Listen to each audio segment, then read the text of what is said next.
You are listening to KC Sports Network, the #1 podcast network for today's Kansas City sports fans. With former players from your favorite teams, informed perspectives, and former insiders, this is the place for you. KC Sports Network is proudly presented by Emprise Bank, your partner in possible. Welcome into another 3-Mile Pod. I am John Kurtz, joined here on KCSN as always by Derek Young from K-State Online, Cole Manbeck, former beat writer for the Manhattan Mercury. This is your West Virginia preview episode. Wildcats head to Morgantown with Big 12 championship aspirations. They need to win this game and beat Kansas to ensure a spot in Arlington. Could also get some help this week from the Jayhawks, and we'll talk more about that later on here in the pod. But, you know, we got to start with a nice shout out to our friends at Holiday Distillery. Ben Holiday Bottled and Bond Bourbon if you're a bourbon drinker, 360 Vodka if that is more your speed. Great stuff on both fronts. Make sure you're stocking up on that for your tailgates. If you're going to Morgantown, mentioned this earlier, nice little exchange for some moonshine. I know those tailgates are very friendly. Been to 4 games in Morgantown.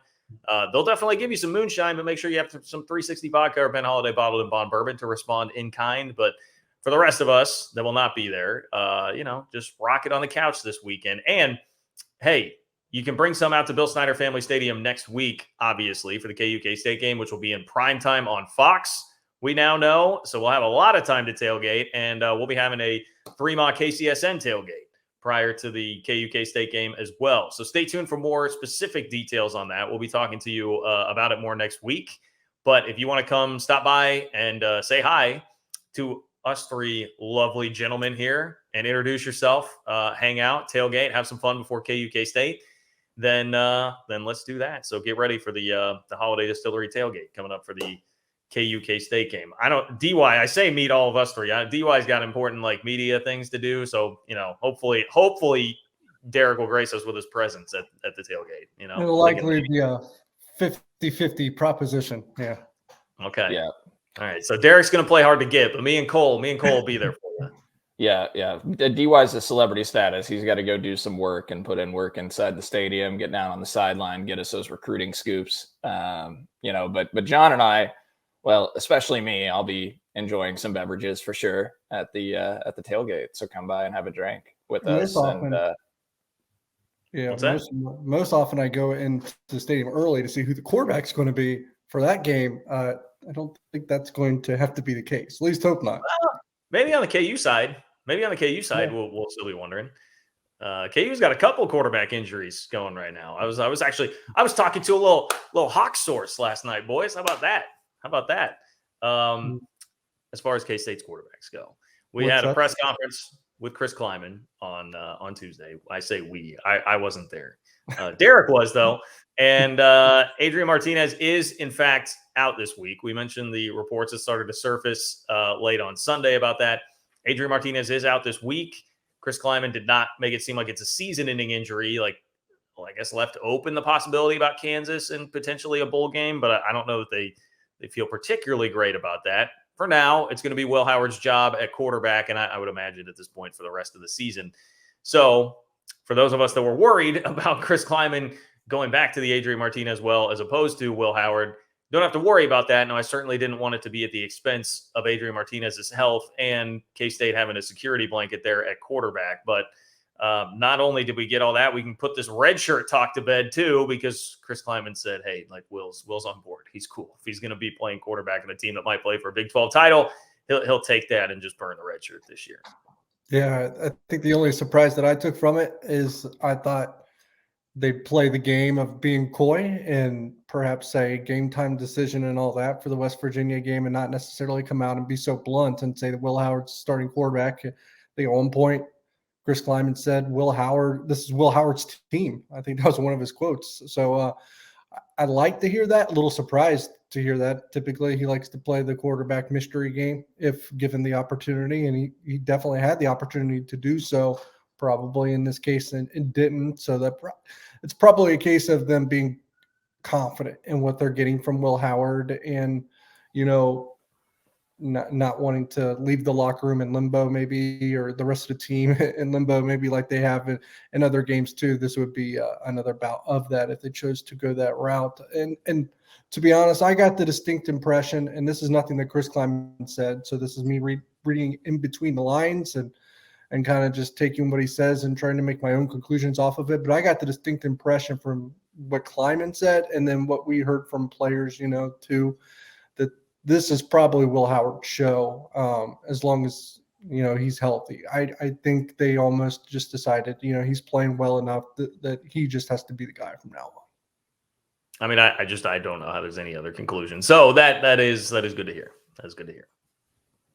It'll be interesting how Will Howard does. I know he got a question yesterday, Chris Kleiman did, about, now knowing that he's the starting quarterback heading into a full game week, probably getting a few extra reps. And, from a mentality standpoint, he doesn't strike me as a guy that's really going to change the way he works about and goes about things. I mean, Chris Kleiman told the story a few weeks ago where on a Friday night before the TCU game, I think he was out there, throwing balls. He hadn't played in a single snap all year, but was still out there a couple days before the game, taking in extra reps. So I think he'll be fully prepared and ready to go. And look, we'll get into the details of West Virginia, later on in this show, but this is a very, very bad secondary. So if you are looking at an area to exploit, the Mountaineers secondary is what to do it against. Their run defense isn't good, but it's better than their pass D. So this is the time to go with a passing quarterback. I love that. They just do have a Stills brother hanging around too, right? That is a good pass rusher. Yeah. They have him. Yeah, they have him. I tell you what, they've had a Stills brother for a decade. Like 20 years. Yeah, like 20 years. Mine was blown when I realized that. I don't know which one. I don't know if it's Darius or Dante, which shows the lack of prep work I put in on some of the details. You know what though? I over prepared for Tulane. All right, so I'm gonna under prepare. All right, and no, I'm prepared. We still got plenty of stuff for you people. In the group chat, it's been all like, oh no, stop talking about the Kansas game. I'm focused on West Virginia. It appears that you're not very focused on West Virginia. I am focused on West Virginia, but also part of my focus has been getting out of going to Chicago. All right. So that I can really focus on West Virginia. And my wife arrived home at 10:30 last night from a work trip. And, I was trying to work an angle to not go. Not feeling great. So how did that work for you? Didn't seem to work. We'll try it again tonight.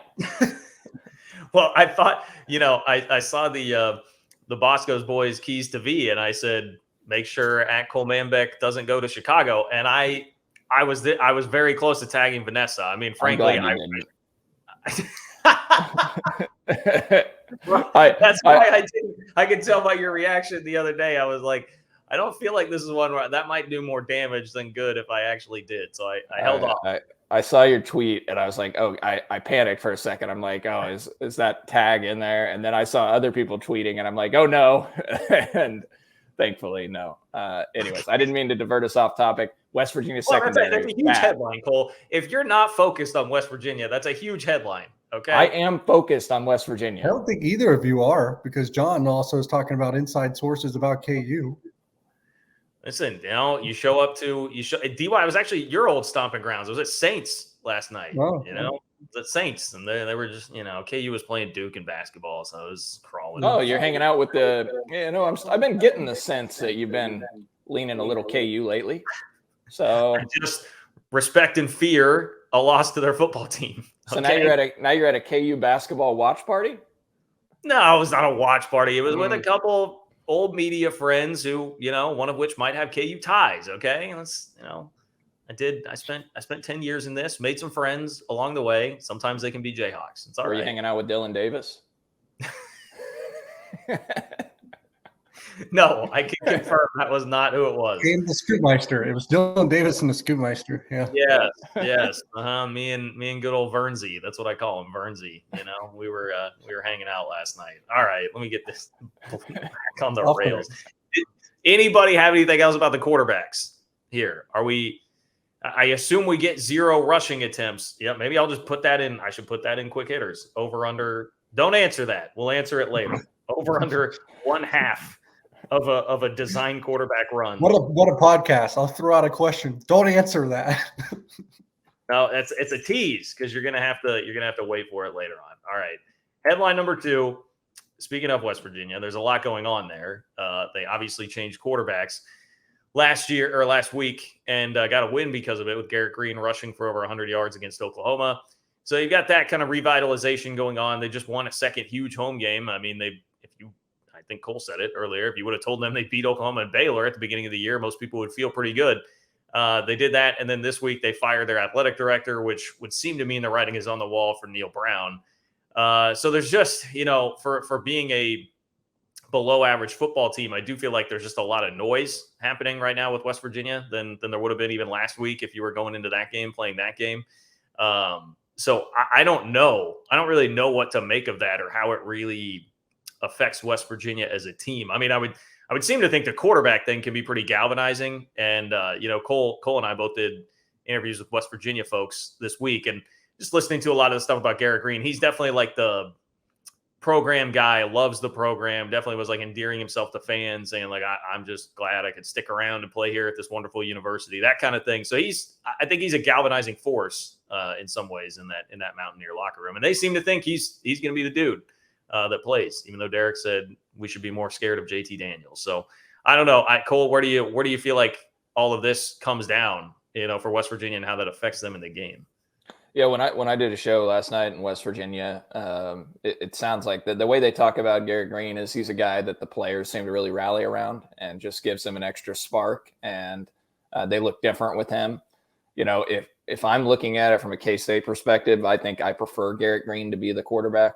Because when I look at West Virginia's roster, I see a lot of talent at the receiver position, and Green is not much of a passer, and I think he will potentially make a couple of big mistakes. And I like K-State's defense to be able to go up against a run attack. Now, I say that, K-State's secondary is actually best in the Big 12 in pass efficiency defense and 19th in the country. And so that's a great secondary K-State has. I'm not saying Echo Boydo and Julius Brents and the safeties wouldn't be able to lock down on Bryce Ford Wheaton, Sam James, and Prather on the outside. But I just feel like JT Daniels is hot and cold.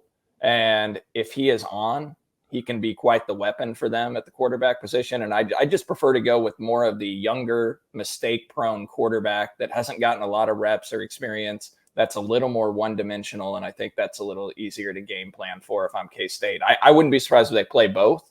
But, yeah, it certainly sounds like Green might be the guy that gets the start. And if they're struggling, Daniels probably comes in. Yeah, I'm with Cole. I'd rather see Garrett Green. I think, he might be the galvanizing force for that team. But I think that he was the answer and probably the reason, the spark that he provided, that they beat Oklahoma. But I just don't know that he's the best answer against Kansas State. That's probably still JT Daniels. Kind of surprised. I know he's been hot and cold. Kind of surprised that the hook for JT Daniels is so quick, right? But that decision is what won Neil Brown the game last week and why he's still employed this week, or else he would have probably been out the door with Shane Lyons, I imagine. You just can't fire a coach after he beats Oklahoma. I assume that's probably why he's still in charge there.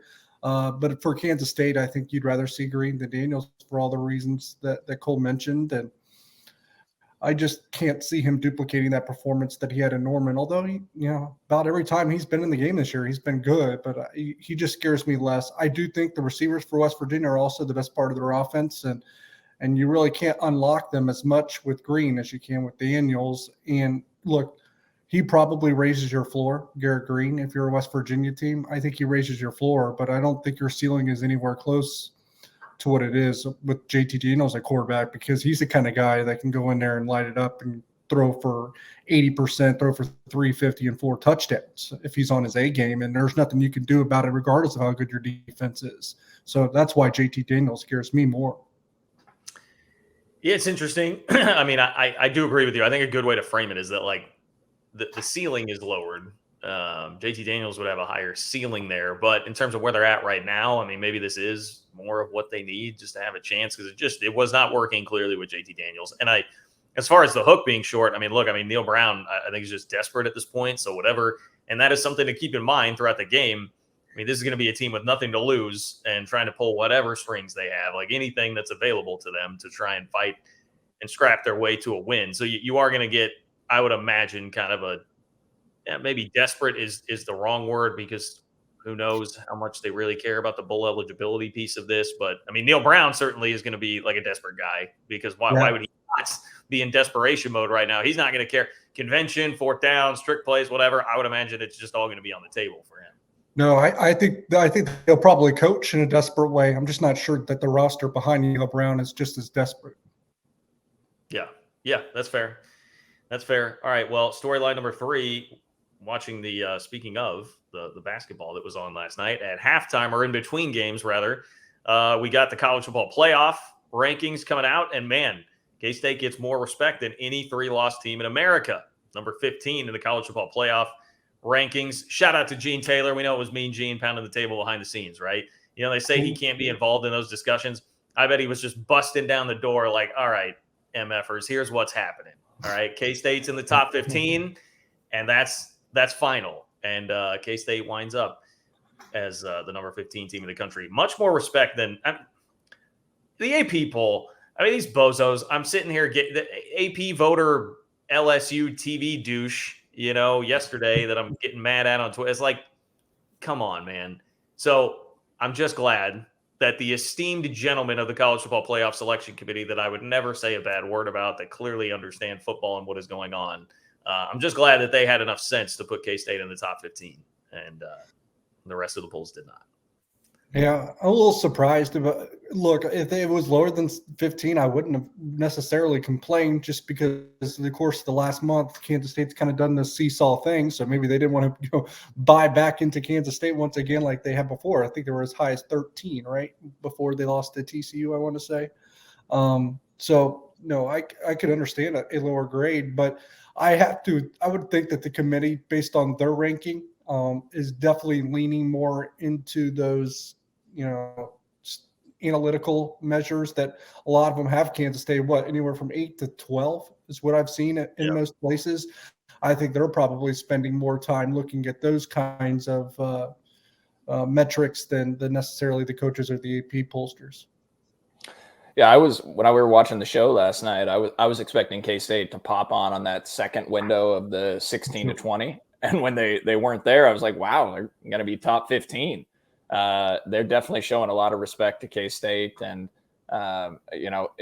if you win these next 2 games, you're going to be close to the top 10, depending on how this shakes out. So we talked earlier this year about the chance to really be relevant in November and December, right? And K-State is right there with the chance to knock on the door. They're already relevant, clearly. But, and you mentioned the Gene Taylor on the committee, John.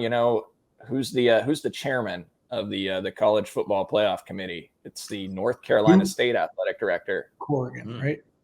Yeah. Who came from North Carolina State that's now at K-State? Oh, yeah, Mr. Linton. That's right. K-State's got it working from all angles. We're politicking this way, and we're going to be Kansas State's going to be the first 3-loss team in the playoff by the end of this thing after they beat TCU in Arlington. Yeah, I mean, if only we had a Longhorn on the side of our helmet, man, there'd probably be some legitimate talk about that. I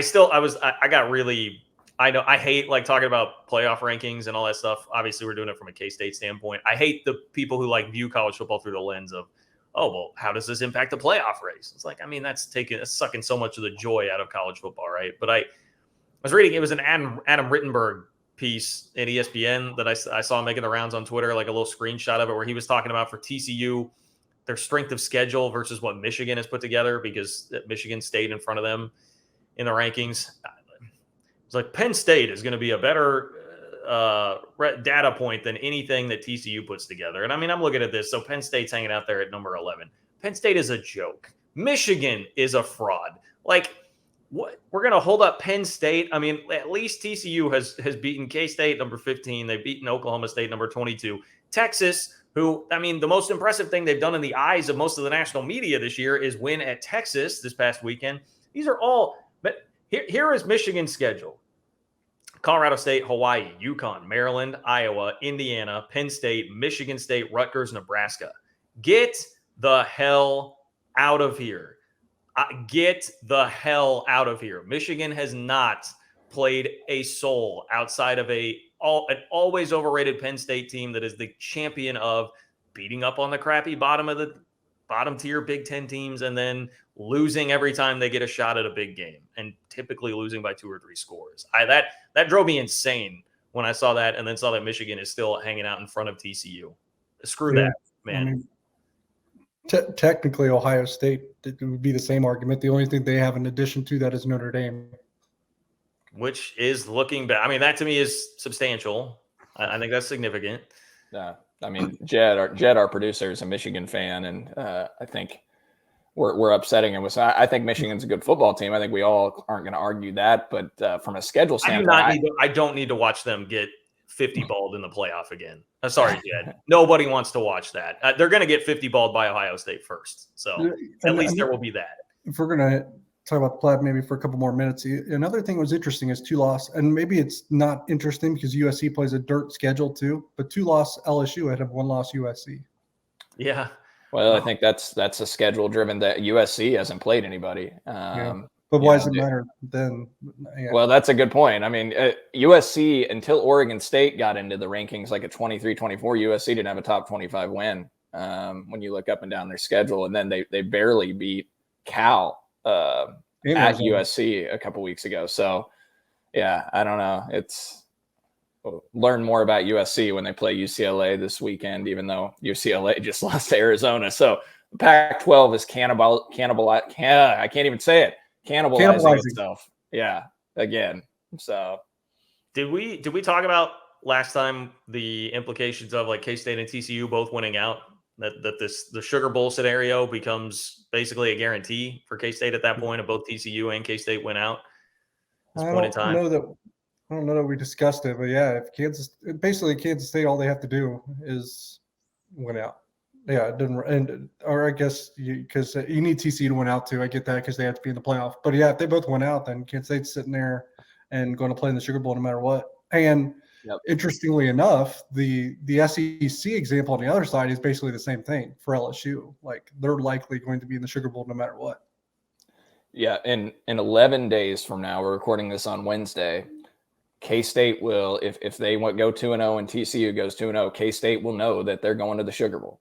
Essentially, I mean that's going to be locked in no matter what happens in the Big 12 championship at that point, assuming TCU also goes 2-0, because it's hard to fathom TCU, not losing a game and falling out of the playoff at this point, and so that is what would occur. And I tell you, the Big 12 championship is still a huge deal, but it's nice to have that fallback of potentially going to the Sugar Bowl, even if you drop that Big 12 title game, right? Because the relevancy factor is still there. You're not getting dumped down to Alamo Bowl again, like we've seen with K-State in the past, which is still too soon to bring up. So I shouldn't have done that, but that's a nice benefit. So if you're a K-State fan, cheer on TCU the next 2 games. They've got, I think they're at Baylor this weekend, right? So, if they get by that one, then I think they've got, Iowa State.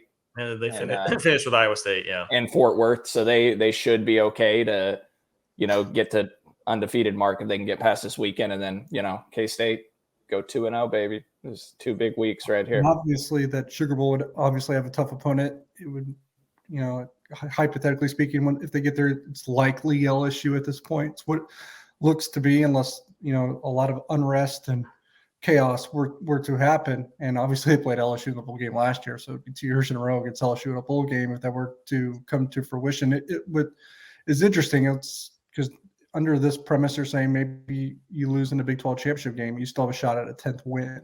Because if we went out, you get 9 wins. So getting that 10th win, I think, would be substantial for the program. Yeah, I'd enjoy 11 wins. Yeah. Yeah. Well, I'll tell you, we'll talk more in detail. We don't get too ahead of ourselves, but LSU is a team that I would want to play. I know it's in their backyard in New Orleans, but you see that guy that was running around tackling everybody all over the field. Well, he's a bit of a problem. Harold Perkins, BJ Ujulari is a bit of a problem too. But what I will say is they hung 13 points on Arkansas that had to go to its 3rd string quarterback. All right. And that's an Arkansas team that's now 5-5. And I watched that entire game because I actually had a little bit of money on Arkansas and made that wager 5 minutes before KJ Jefferson was ruled out as the quarterback for the Razorbacks. So that was lovely. But I don't trust Jaden Daniels. I think he's a mistake-prone quarterback, and I would like to go up against him and see K-State's defense play that LSU offense. I think it'd be a fun game. So I'd much rather play them than Tennessee. Oh, God, yes. Yes. Plus, they're not going to be that fired up about the game, as we've already seen, again, by Twitter, LSU small-town TV Twitter guy. They're not going to be that fired up for the game. So, yeah, I think there would be a lot of benefit to playing LSU if we get there. Okay. We don't have a DY Sunday conversation of the week on Tuesday, but we do have a chance to talk with Dayon Savage, who is Kobe Savage's father.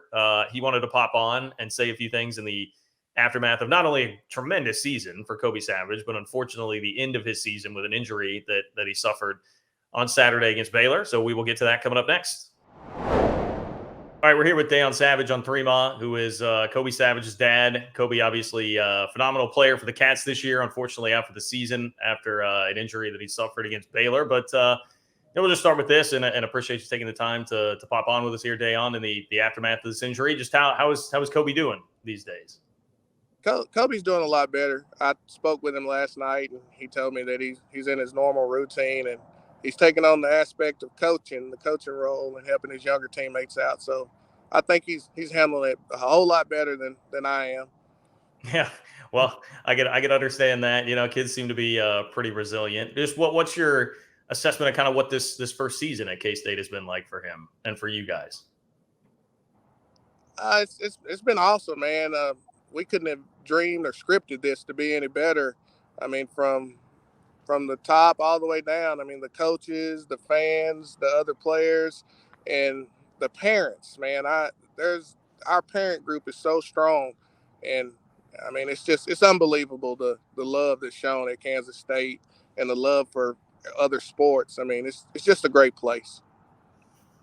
Well, I know I've seen you mention, and some of the players' parents mentioned, the culture and what the culture is like on this team. We hear a lot of people talk about that. From your perspective as a parent, how strong is the culture that this team has, and how unique do you think that is to college football?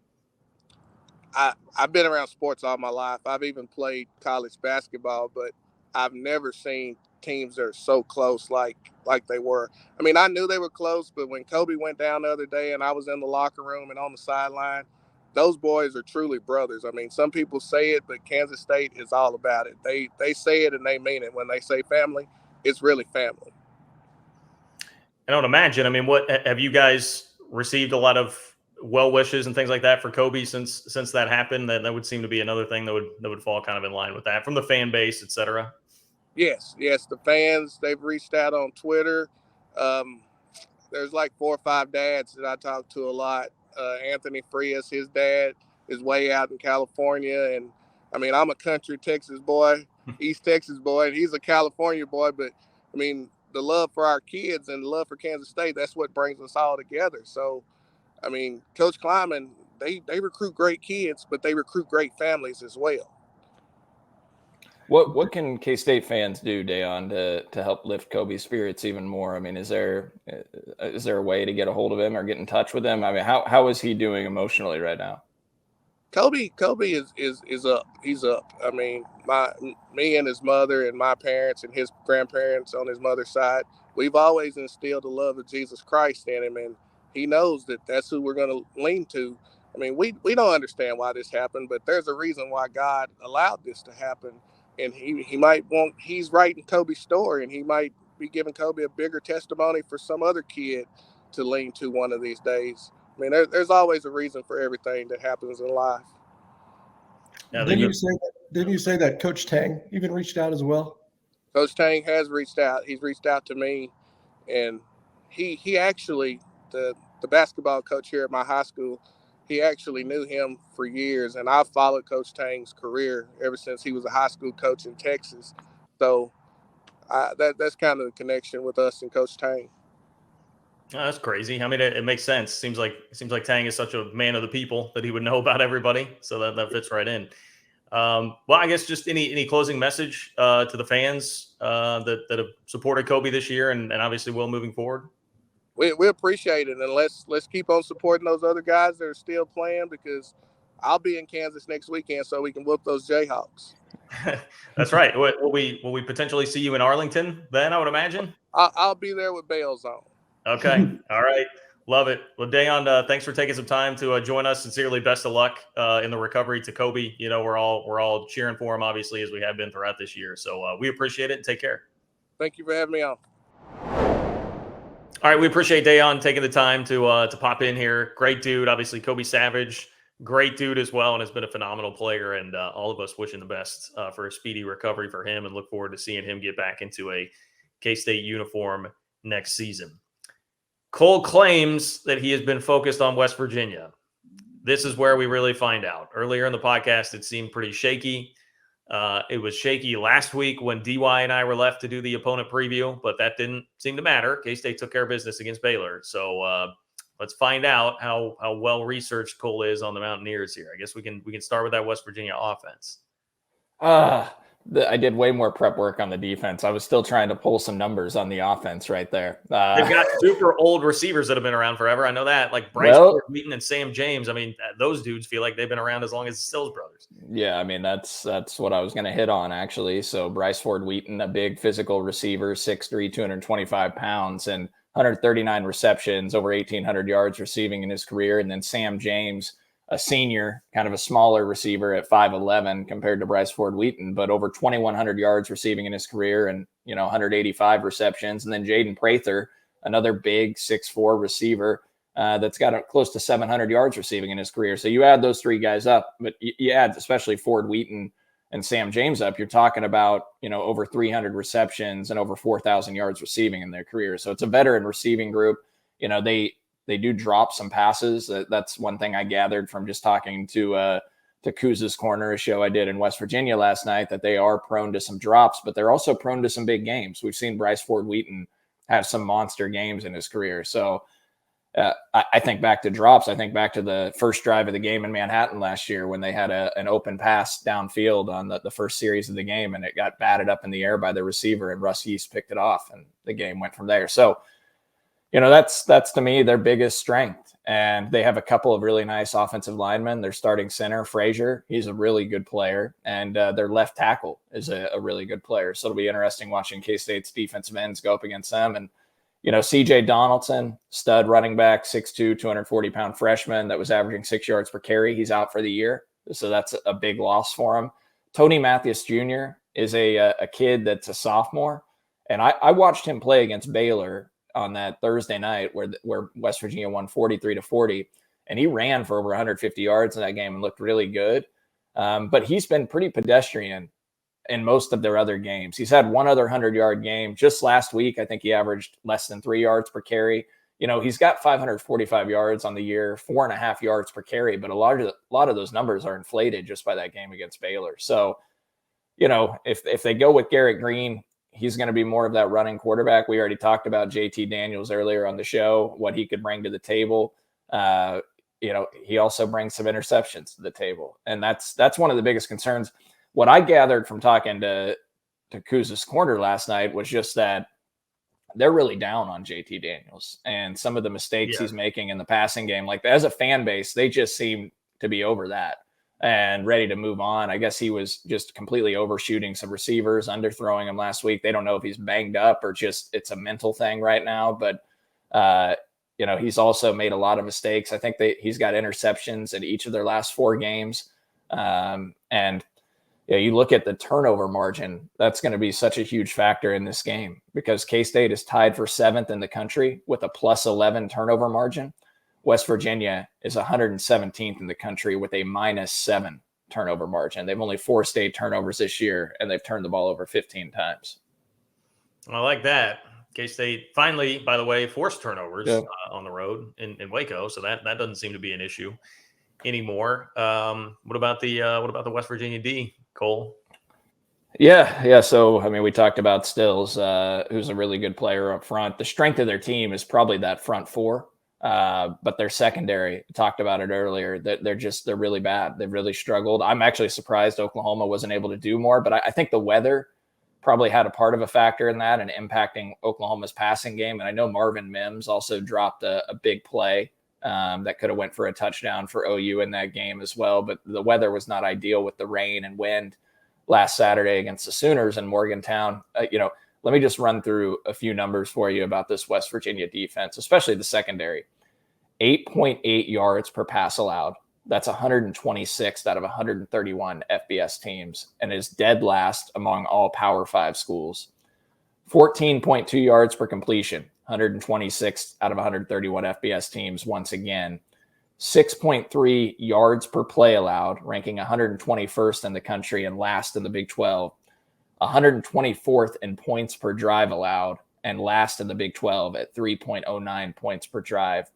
121st in the country in pass efficiency defense as well out of 131 FBS teams.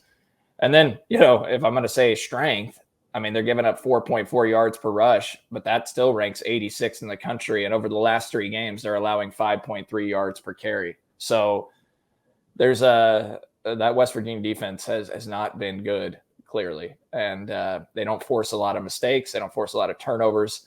They don't pressure the quarterback all that well. Stills is really their go-to guy when it comes to that. But outside of him, they don't get after the quarterback that well. So this is a game where Will Howard and K-State's passing attack should be able to be really effective. The weather doesn't look like it's going to be high winds or any sort of rain. It just looks like it's going to be cold, but nothing implicating the passing game outside of that. So, and Will Howard should be used to it. He's from Pennsylvania. He's going back close to home. So I look for K-State's passing attack to have success. And I think K-State will have success in the run game too.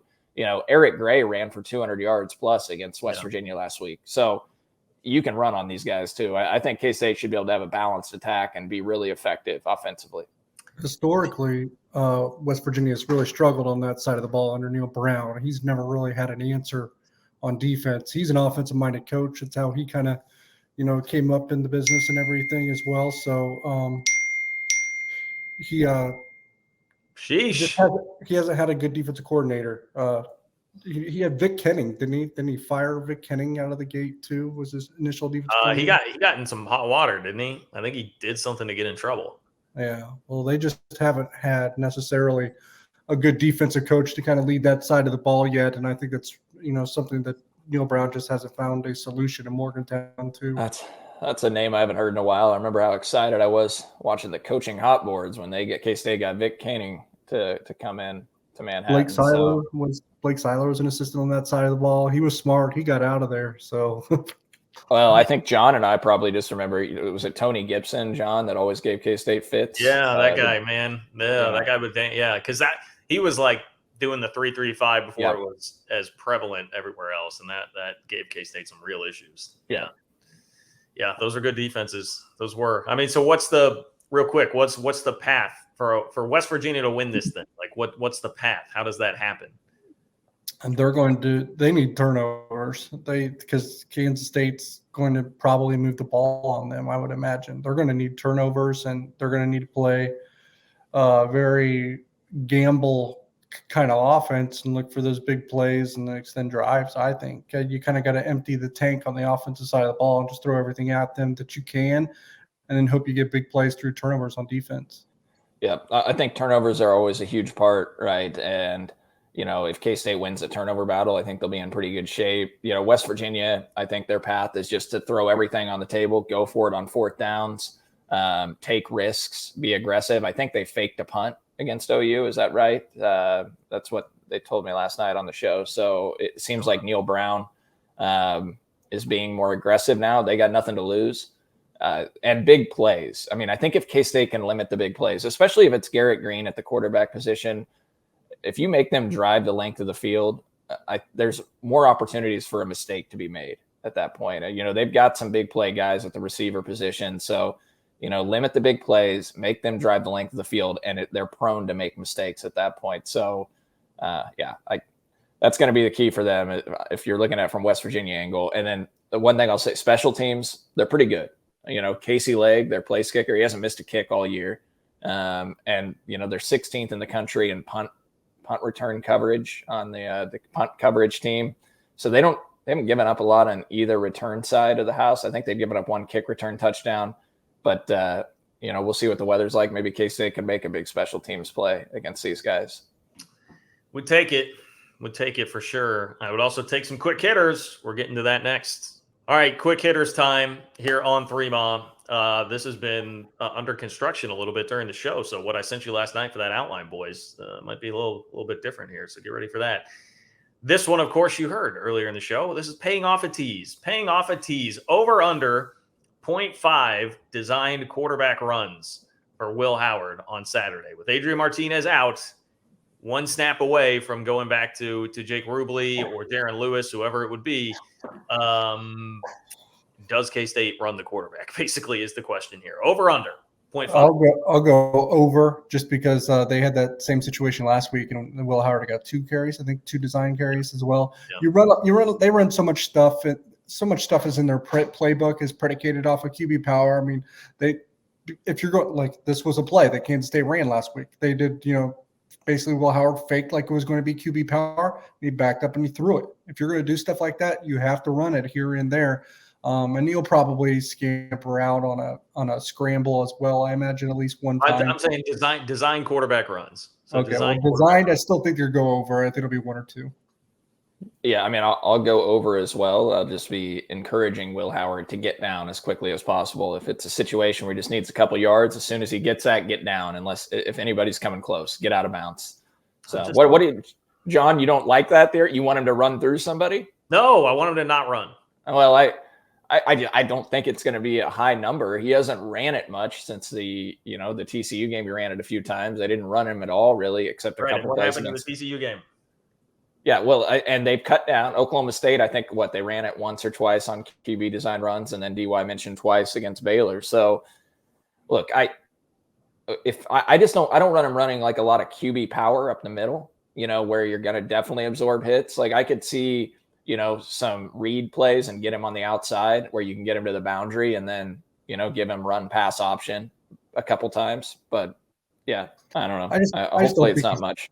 I just don't think he's quick enough to get to the boundary, but that's my Give me the under. Give me the under. Give me the under. Just blind hope. Give me the under. Don't want to mess with it.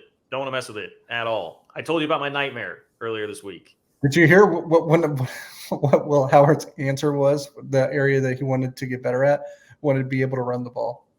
No, Will, you just focus on that. What you're doing. Will, well, you just keep slinging the pill, buddy. You're doing a great job. I don't need you to do anything else. You just keep doing that. That is it. All right, speaking of quarterbacks, who takes the first snap at QB for K-State on August 31st, 2024, when they welcome UT Martin into Manhattan? Will Howard. Yep, Will Howard. All right, so nobody. Obviously, I'm pulling at the Avery Johnson conversation there. Yeah, I think ideally they wanted to probably nurse him along in year 1 anyways, and hope they wouldn't be pressured or, forced to go to him too early. So I think this is probably an ideal situation with the way that Will Howard has ascended this year. Who takes the most snaps at quarterback in 2024? 24? Yeah. That's 2 years from now. Okay. Well, that's what I said. That's the year. That's what I said. I said 2024 for the last one. Who takes the first snap? I was just thinking next season. You open up a can of worms when you say 24. That's the point. I'm going to still say Will Howard, although, I mean, look, you have to be thinking about this. How much does Will Howard progress over this offseason into next year? How does he finish this year? He could have a really good year next year. And we could be potentially talking about NFL prospect Will Howard, right? Because his physical stature is what NFL teams like. I mean, he's a big kid. He's 6'4 plus, 230 pounds. And so if he ascends and gets that level, he could potentially go pro. But I don't know, like if he plays well but doesn't want to go pro, Avery Johnson's not going to they're not going to bench Will Howard, who's been a solid quarterback. So I have to say that it's going to be Will Howard still. I think he'll probably come back. I think Avery Johnson will be the starting quarterback his redshirt sophomore season. So they'll have to they're going to have to find ways to get him snaps, John. They'll have to throw some wrinkles in there probably. Mm-hmm. I mean, look, if Will Howard's playing at this level where he's, 4.6 points per drive, whatever, like you can't, obviously you got to play him, but I mean, I'm not, because I'm an idiot and I thought it was 23. 24, I'm not as married to the idea of Will Howard because this is what college athletics have become. I'm not saying I'm a proponent of it, but I think it's at the point where Will Howard plays well enough next year where it's his last year, or he plays poor enough next year where it's his last year. So well enough that he would go pro? Yeah. Or poor enough that he would transfer? Yeah, or, that they would maybe look a different route. I think that's – Kansas State doesn't operate that like that as much as everyone else, so I'm not saying that's definitely going to happen, but I think that's an avenue to consider, that he plays well enough to leave early and go pro, or he plays poorly enough to where Avery Johnson starts to, enter the quarterback situation. So 24, I think it's probably more likely it's Avery. Did you answer, John? What's your answer? I would be a slight lean Will Howard, but it is tough because Derek is right. Like you don't see quarterback situations like that working out long-term, like these long-term marriages like you used to in college football, because yes, one thing or the other will happen. Kids that come in that are super talented want to play, and you want to get them on the field. And also guys that play really well, they're gone because the draft status goes up that quickly and people are so desperate for quarterbacks. So I understand the theory there. I would just say, even as much I've been the guy, right, leading the bandwagon for Will, before I get to like, all right, Will's going to be a first, second round NFL draft pick or something, like I need to see more. I do need to see more there. So yeah, I do too. I would just say that I think the routes are, you play so well, you're growing here, or you play so poorly that this happens. I think that's probably what we're looking at. Next year would be his fourth season anyway. Yeah. Well, what I would say is we've still got several games to go the rest of this way. And if Will Howard shines these last few weeks, including marquee moments against potentially TCU in the Big 12 championship and then potentially in a Sugar Bowl, right? Then I probably change my stance and start to think that, Will Howard after next season is going pro. If he does extremely well, like I'm going to start, I don't see any reason why he wouldn't continue to progress and ascend in the off season and have a great year next year, as long as K-State gets him some weapons and the receiving game to replace Malik Knowles, Phillip Brooks, and some of the guys they'll lose. It's probably fair.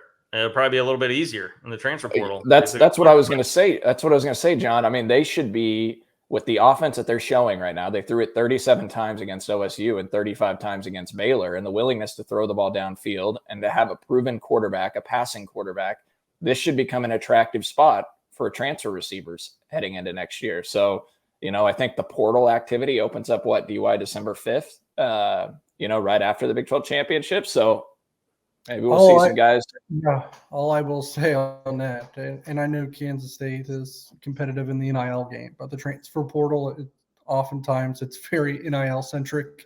Sometimes you can present the ideal situation to a player, and they're going to take the better deal.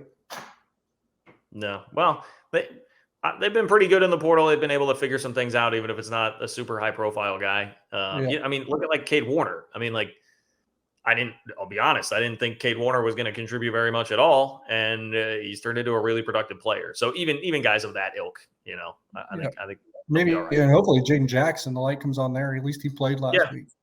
Yeah, true. How many future head coaches are on this staff right now? So like Colin Klein, Joe Klanderman, Van Malone would seem to be like 1, 2, 3 that you would say have a decent shot there at some point in their career. Van Malone, Joe Klanderman, Colin Klein, and then my thought was, like Scott Frost was a GA on Prince's staff, right? Like there's got to be somebody that we just don't even know that much about right now, or aren't talking that much about, that has a very bright future ahead of them, maybe, right? Yeah, I'm trying to think.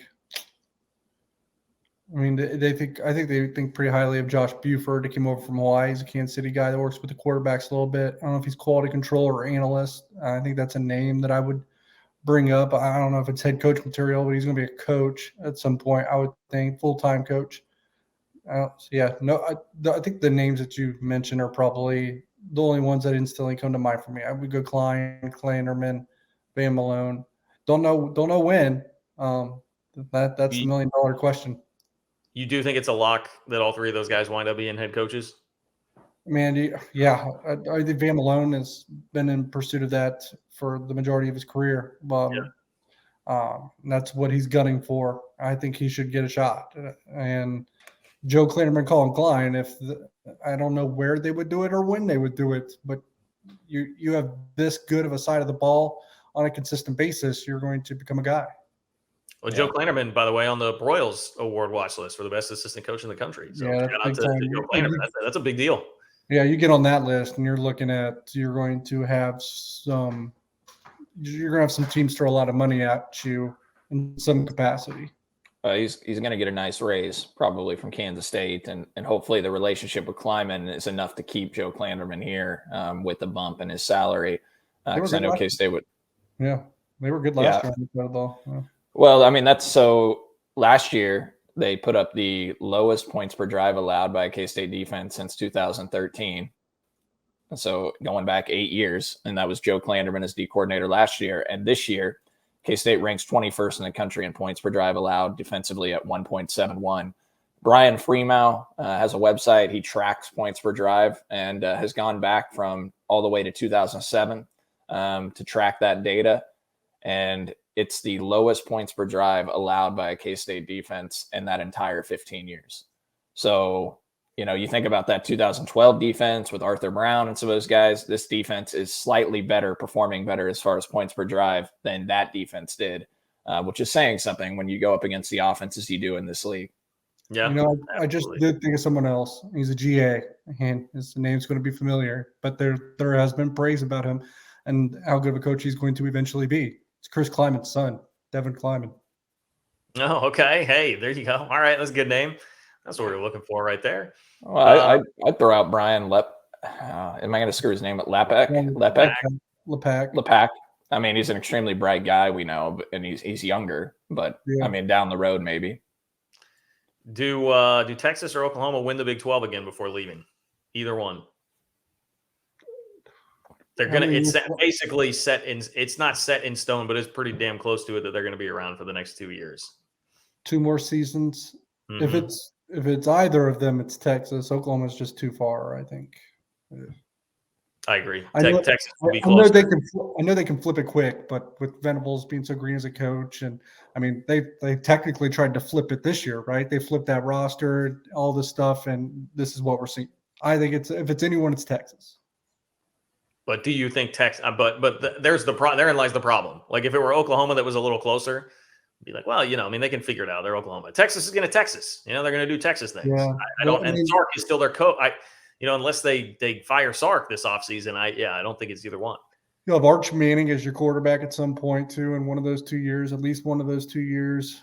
No more Bijan Robinson though. So yeah, I don't know. No, they don't even use him anyway. So except when they play K-State. I'll say no, but I think Texas is going to get close.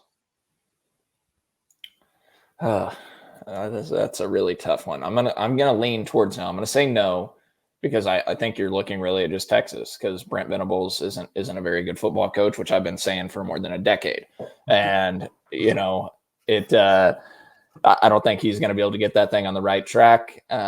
I wouldn't even be surprised if he's not the head coach when they enter the SEC at OU. I know it's early, but I don't know. A lot of questions being raised there. So then you're just looking at Texas. And I think Texas has a real opportunity next year to be pretty good, even though they're going to lose Bijan Robinson. They got a lot of other young players that'll be back, but I can't put my faith in that Texas team because every time I think they're about to turn the corner, they do something like they did against TCU on Saturday. I thought they'd win by double digits and they lost that game. So yeah, I'm going to say no. You got 14 teams in the Big 12 starting next year. And I'm going to say that I'll take the field over OU and Texas getting a Big 12 title over the next couple of years. It's the fall. It's a great time of year, boys. We got college football out there, obviously. I'm not so sure that these two gentlemen feel like the fall has been great, though. Who's having a better fall? Would that be Jimbo Fisher at Texas A&M or Elon Musk at Twitter? Who's having the better fall? Jimbo Fisher's having the better fall because he's got a $100 million contract raking in the money, and Elon Musk. Elon's like the richest guy in the world, isn't he? Yeah, but you just dropped $44 billion and is a disaster on it. So that seems like a pretty bad purchase for what he's doing with Twitter right now. So I don't know. I mean, I guess if you're looking at, Elon Musk's entire portfolio, yeah, it's probably pretty nice to have all the money he has. But if we're talking about just this fall, Jimbo can get fired and has guaranteed $100 million deal or whatever it is. And Elon just dropped $44 billion on what looks like it could be a disastrous purchase. Actually, I think you're right, Cole, because like Jimbo, you don't have like the pressure and like everybody, people, the college football world is laughing at Jimbo, but like the nation is laughing at Elon. So the world. Well, the world. Yes, you're correct. The world. So yeah, there's like less spotlight there. I mean, so I got to deal with a bunch of crazy cult people in College Station, Texas. Whatever. That's fine. I'll take my money and be all right. Yeah. I don't know. DY's got nothing. He just agrees. DY, you know what this reminds me of? This reminds me of the time that we were doing radio and there was some story. It was like the free Britney days. And there was some story about Britney Spears. And it was like all anybody was talking about. And so we come back in from a break and I just like brought it up and I was like, and I think Mitch was maybe playing some Britney Spears in the background. And I was like, DY, like what? Were you Britney Spears fan back in the day? And I just got like crickets. And I was like, okay, all right, well, I'd love to be either one of them. We will not kick it to DY for pop culture anymore. I'd love to be either one of them and rake and make 100 millions the cheapest that I'll be. I'll take both of their lives right now. John, you can always kick it to me for pop culture. I'm an expert. Well, you've been getting better. You've been trying. Vanessa's been helping out, I feel like, a little bit. Remember when we walked into the hotel in Phoenix before the Cactus Bowl and I asked you if it was R. Kelly being played or something and you just started laughing hellaciously at me? I don't, but that checks out. I mean, that sounds right. Yeah. Okay. Well, I don't, Cole, I might trust you more on pop culture than I would on football picks because you're 4-6 right now in your lead pipe lock of the week. So am I, by the way. I'm not saying I trust me. I put my faith in Kansas last week and the Hawks let me down. Oh, I didn't. DY, did you get your pick right last week? No, I had East Carolina and they stubbed their toe against Cincinnati. Okay, so DY's 5-5. Cole and I are 4-6. Well, wait, didn't East Carolina cover it? They were 5.5 and they lost by 5. I got a 5.5. Oh, they did cover. You're right. I had East Carolina money line. That's what pissed me off. I won. Yeah. Oh, well, there we go. That's right. Okay, well, DY 6-4. There we go. Now we got someone over 500. Good work. Thanks, Cole. Yeah, you're welcome. Yeah, I don't even know why I help you guys. You don't think I listened to the podcast and heard. Oh yeah, Cole. Okay, Cole had a really good MAC bet of the year last year. He can have the floor and just explain this. Let me explain this. As you guys declined, you knew to mention it and you refused last week when I was not on the show. You picked Miami and they lost by 42. That was not a great pick. All right, I'm not going to deny that did not play well. And I'll be honest, I never even checked the score that night. I was upset about the Texas game. I didn't check any of the other scores that evening, and that Miami-Florida State game was being played at the same time as the K-State Texas game. I didn't check until like Monday. I was like, oh, I wonder what happened in my lock of the week. And I checked and I saw it was 45-3 Florida State. And that was a really bad pick. I'm on a stretch where I've lost, I think, 4 straight, on these locks of the week. But in our private group text, my Maction locks of the week are fire. All right. Last week, Maction bet of the year. I only give these out for my subscription service that John, DY, Flando, all them pay for. Mason was Ohio, and they covered easily last week. And I gave you guys Ohio again last night, and they covered easily again. So that was actually my lock of the week was last night, the Maction play. So I'm 5-6 now. You can update that. Well, Cole also gave us Western Michigan last week, which also did not work. Okay. What a bullshit non-cover that was. They completely owned the game. That was a bad beat. Okay. DY, why don't you go first? I was going to say, interesting. I'm actually pretty hot right now, just in general betting. But my last 2 losses are because I took Louisville and TCU basketball, just on a personal level. Do not take Louisville or TCU in basketball right now. One of the worst runs both of those programs are on. I like UCLA +1. I think they are the better team against USC. Lincoln Riley, typically he loses when his team is dominated at the line of scrimmage, and UCLA can definitely dominate USC at the line of scrimmage. That's where UCLA's advantages is. They're really good on the lines this year, a lot, and USC's not. So I kind of like the Bruins. UCLA +1. This one doesn't count, but one I like this week too is Florida -15. They're playing Vanderbilt. I want to say Vanderbilt's actually coming off a win. Yeah, they upset Kentucky, so this is a letdown spot. So Florida -15 is probably pretty appealing. Well, I am going Pac-12 as well. I actually really thought about doing the same thing you did with UCLA. I feel like they are a better team, and I'm a big Lincoln guy. I like him a lot, but there's not a lot of meat to what they've done. I'm going to go Oregon -3 against Utah. Bounce back spot for Oregon. I think USC and Utah are fairly overrated. I mean, Utah, obviously, their best win is USC. That Florida performance from earlier in the year hasn't really aged particularly well. I have just, and this is a mistake a lot of people have made over the years, I'm underestimating Kyle Whittingham, but I've been relatively unimpressed with what I thought was a super overhyped team in the offseason with Utah. So I think Oregon will be fired up, bounce back. We know about the offense. We've referenced that a couple times. They're great. Bo Nix has been playing great. I think they'll be ready to roll. I was looking at the wrong weeks at games. How do you have a subscription service if you don't even know who's playing this week? I had the Thanksgiving week games up, and I was like, why is Florida State playing on Friday night? So can you guys just keep talking for another minute? I just have to. Oh, my God. You didn't even. Here, I'll share a couple other ones. I like the Georgia-Kentucky under 49.5 because I think Georgia is going to probably destroy them and probably have all the points in that game to themselves. So under 49.5, Georgia-Kentucky. Just floating that out there for the peeps if they want a tail.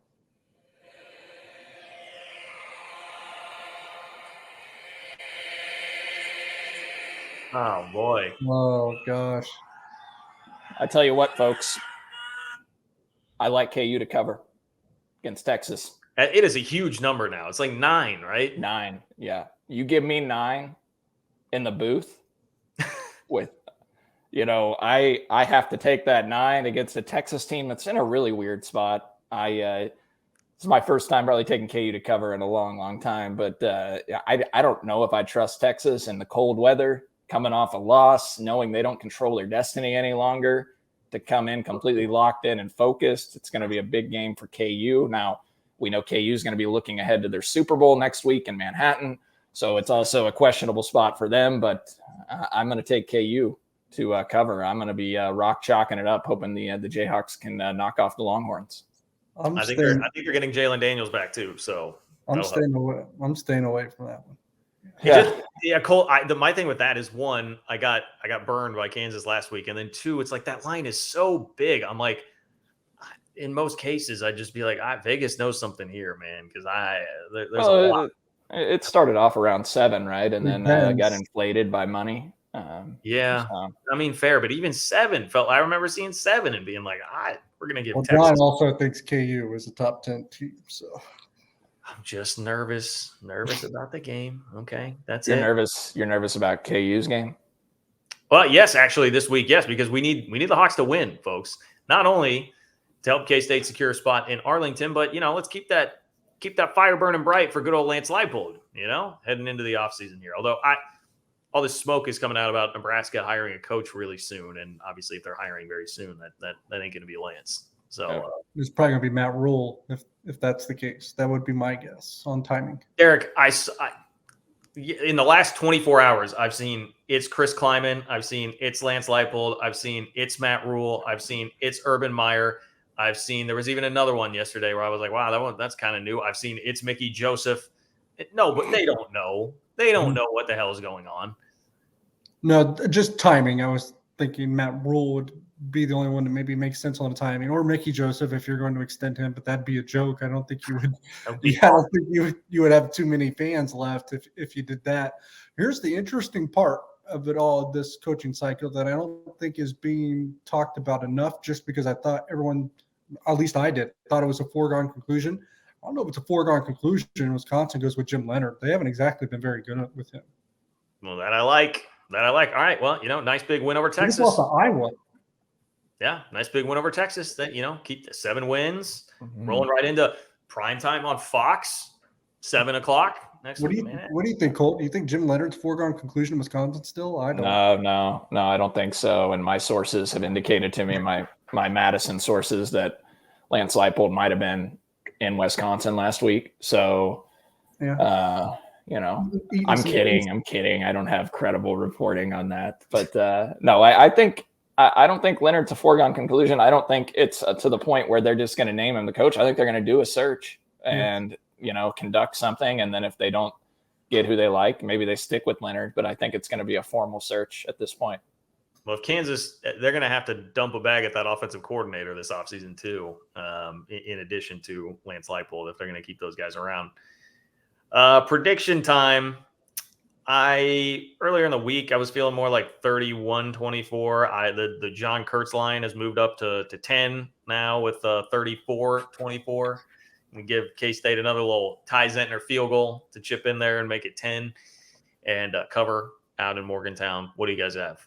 I think Kansas State plays really good football against an inferior opponent, very inferior opponent for the first time. And you could have said maybe that's Oklahoma State, but I definitely think that's West Virginia. I think Oklahoma State was just shredded. It's probably not fair to say that about them. So I think Kansas State wins very comfortably. I like it. But I do think West Virginia will be greedy and desperate and throw the kitchen sink out there and probably find enough points on the offensive end to maybe cast some doubt here and there. But I like Kansas State 38-20. Well, I love that. I hope you're right, DY. That'd make my Saturday a lot more stress-free than what I'm feeling right now. I'm going to take K-State 31-23. I think West Virginia will hang around for much of this game. Now, I say this, I think one of the biggest things for K-State is going to be to get off to a good, fast start, because you can create the doubt then in West Virginia, not only from the fans. I know they've had a lot of empty seats this year, but you take those fans that are there out of the game early, you create doubt and get those players for West Virginia to start to wonder, like, all right, the season's over pretty much at this point. You get up by 2 scores early, I think K-State can really roll. And so, if they can come out locked in and play well early on like they did against OSU and they did against Baylor, I think they can definitely win this game in a blowout fashion. But I'll take K-State by 8 right now, which is right around where the line is. I think K-State's 7.5 as we record on Wednesday. All right, all the way across the board, we've got the Cats. Hopefully, we'll be talking to you joyously on Monday. I guess Monday. We're talking to you joyously with K-State locking down a spot in the Big 12 championship game, because the Hawks and the Cats, the Ad Astra Bros, go get it done on Saturday. Ad Astra Bros. Ad Astra per Aspera. I've always said it. Cole, you have something else to add? I thought you had something else to add there. No. Okay. All right, we're done. Just cheering on KU this weekend and K-State. What is it? Team State Conference, TSC from our Go Emo days? Team State Conference. Beacom. Is that a thing? Beacom Hawks. Do they say that? Is that a wave the wheat? We know how much Kansas loves being, in the agriculture of the state. So, wave that wheat. All those things. All right, let's get out of here before we have to do much more of that. Remember, speaking of KUK State, we're going to have a tailgate where you can come stop by, say hi, have a drink, meet us, at least 2 of us, maybe DY, for the KUK State game. More details on that coming up next week. And keep that in mind. Support Holiday Distillery. Grab your 360 vodka, your Ben Holiday bottled and bond bourbon. For Jed Marshall and Tucker Franklin behind the scenes, for Derek Young, for Cole Manbeck, I'm John Kurtz. Take care. We'll see you soon here on 3 Months.